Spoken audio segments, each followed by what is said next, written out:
기도할까요? 하나님, 우리에게 오늘도 믿음을 주시옵소서. 주님을 믿고 의지하며 나아가오니 오늘도 주님과 동행할 수 있는 복된 한 날 될 수 있도록 우리를 붙들어 주옵소서. 주님을 찬양드리오며 예수님의 이름으로 기도드립니다. 아멘.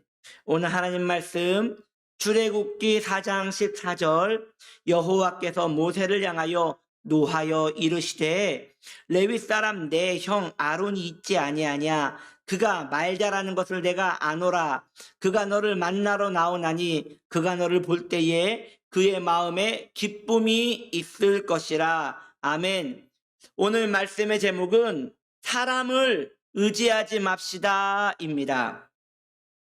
모세는 애굽으로 가라는 하나님의 명령에 이제 두 다리를 뻗고 나는 입이 둔합니다. 나는 입이 둔합니다. 그래서 나는 못 가겠으니 다른 사람을 보내주소서라고 하나님께 다시 그 명령을 불복종합니다.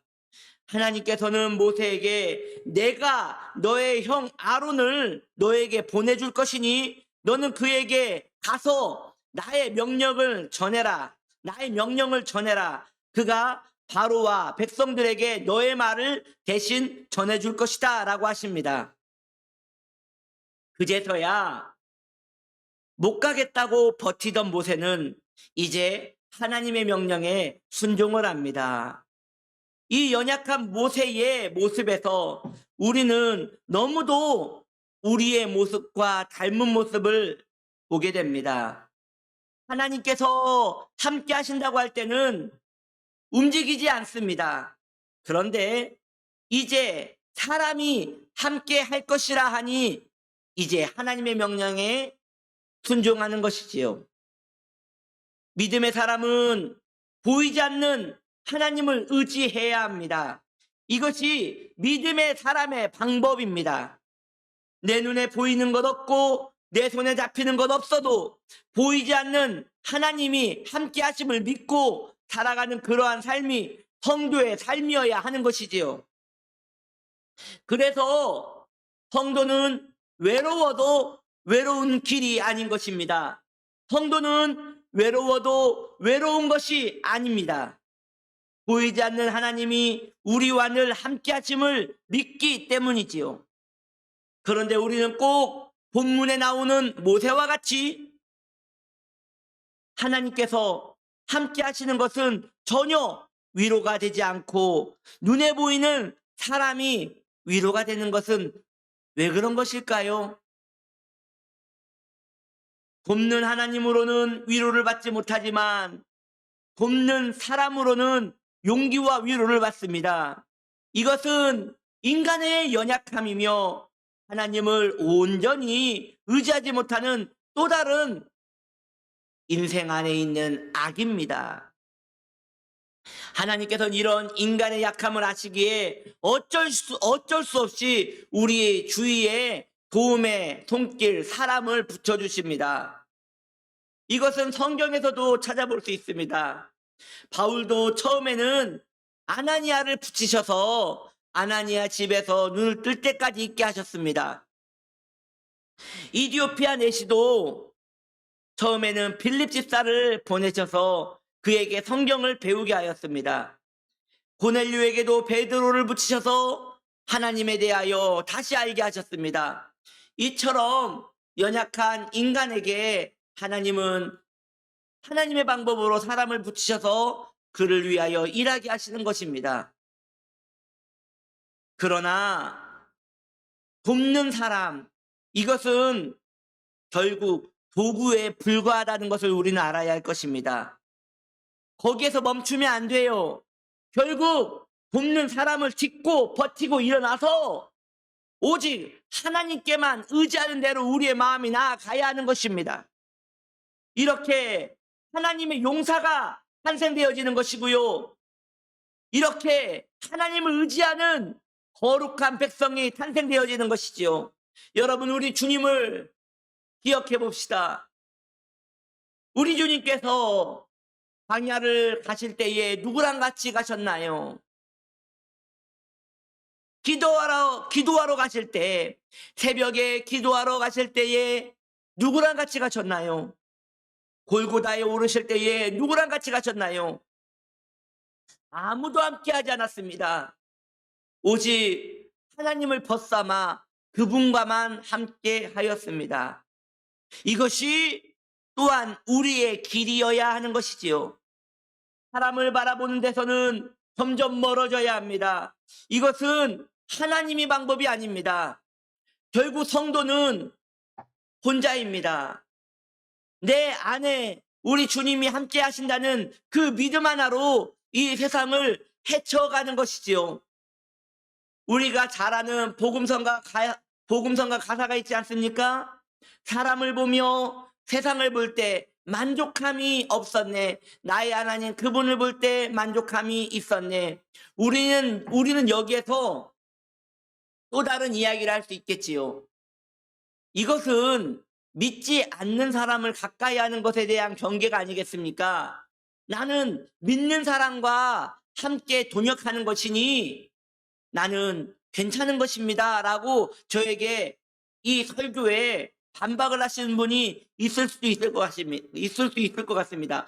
예, 맞습니다. 믿음의 동역자 필요하지요. 그런데 그 중심에 그 믿음의 동역자가 들어오면 안 됩니다. 여러분 기억하셔야 합니다. 믿음의 동역자, 나를 돕는 믿음의 사람들, 그 사람들도 결국 도구에 지나지 않는 것입니다.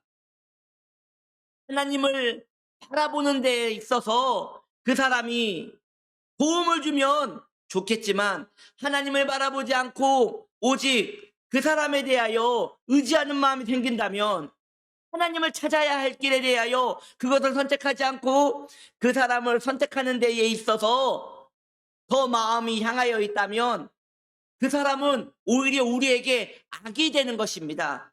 우리에게 더 좋은 영향을 주지 않고 나쁜 영향을 주는 것입니다. 여러분, 우리 주위에는 우리를 돕는 사람이 있을 것입니다. 하나님께서 우리의 연약함을 불쌍히 여기사 우리를 붙이시는 것이지요. 그렇다고 여러분 그 사람을 의지하겠습니까? 그 사람이 하나님입니까? 그 사람에게 기도하겠습니까? 아니지 않습니까? 왜 하나님께 기도하고 도움은 그 사람을 바라보는 것입니까? 그러면 안 되는 것이에요. 하나님께 기도했다면 이제 곤고하게 내 마음을 사랑과 환경에서 끊고 고요히 주님을 바라볼 수 있는 믿음의 한계점에 나아가야 하는 것이지요. 이것은 우리가 믿음의 길을 걸어가는 데 있어서 너무도 중요한 원리입니다. 하나님께 구했다면 하나님께 눈을 맞추고 그분께 눈을 응시하여 그분에게 도움을 구하십시오. 그리고 그분을 향하여 더벅더벅 하십시오. 물론 하나님은 사람을 통하여 일하십니다. 또한 사람을 통하여 여러분을 도우시고 여러분께 힘을 주실 것입니다.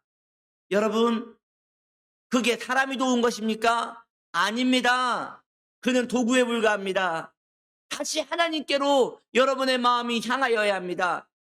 이렇게 우리의 중심이 하나님 앞에 견고하게 서 있어야 하는 것이지요. 이것이 우리의 길이어야 합니다. 성도의 길은 외로운 것입니다. 그런데 또한 외롭지 않습니다. 사람이 함께하지 못하기에 외로운 길입니다. 그러나 하나님이 함께하는 길이기에 외롭지 않습니다. 신앙이 무엇입니까? 보이지 않는 하나님께 내 마음을 맡겨드린 것 아닙니까? 보이지 않는 세계에 내 삶을 건 거 아닙니까? 여러분, 천국이 보여서 그 천국을 믿은 것입니까? 성령 하나님이 보여서 그 성령 하나님을 의지하고 사는 것입니까? 아닙니다. 보이지 않지만 보이는 것보다 더 보이는 분 같기에, 실질적인 분 같기에 우리가 그분을 믿고 맡겨드리는 것입니다. 그렇다면 보이는 것에 대하여 하찮게 생각해야 하는 것이에요. 하나님이 도우십니다. 하나님께 여러분 마음을 드리십시오. 그분이 여러분에게 실질적인 도움이 되십니다. 말씀을 정리합시다. 모세는 하나님께서 너는 애굽 왕에게 가라. 그래서 나의 명령을 전하라 할 때에 내 백성을 구원하라 할 때에 모세는 가지 않았습니다. 그런데 하나님께서 그렇게 고집 피우는 모세에게 내가 너의 형을 붙여줄 것이니 너는 가라 할 때 모세는 냉큼 갔습니다. 왜 그런 것일까요? 두려움 때문입니다. 하나님께서 나와 함께 하실 것을 알지만 또한 두려운 것이 사람의 마음입니다. 언제까지 우리가 그렇게 살아야겠습니까? 하나님이 나와 함께 하신다는 믿음이 있다면 이제 신앙은 홀로 가는 것입니다. 옆에 사람이 있든 없든 그건 상관하지 않고 신앙은 홀로 가는 것입니다. 주님께서 우리와 함께 하심을 믿는다면 이제 다른 사람에게 의지하는 것이 아니라 다른 사람들을 오히려 세워나가기 위하여 믿음의 길을 더 진취적으로 나가는 복된 여러분 되시기를 예수님의 이름으로 축복합니다. 아멘. 기도하겠습니다. 하나님 아버지, 우리가 이제 사람을 보지 않겠습니다. 보이는 사람보다 보이지 않는 하나님을 선택하는 것이 신앙의 길이오니 우리가 그 길을 선택하겠습니다. 주님, 우리와 함께하여 주시옵소서. 오늘도 우리의 등을 미시고 우리를 앞에서 이끄시는 주님을 의지하오니 주여 함께하여 주옵소서. 예수님의 이름으로 기도드립니다. 아멘.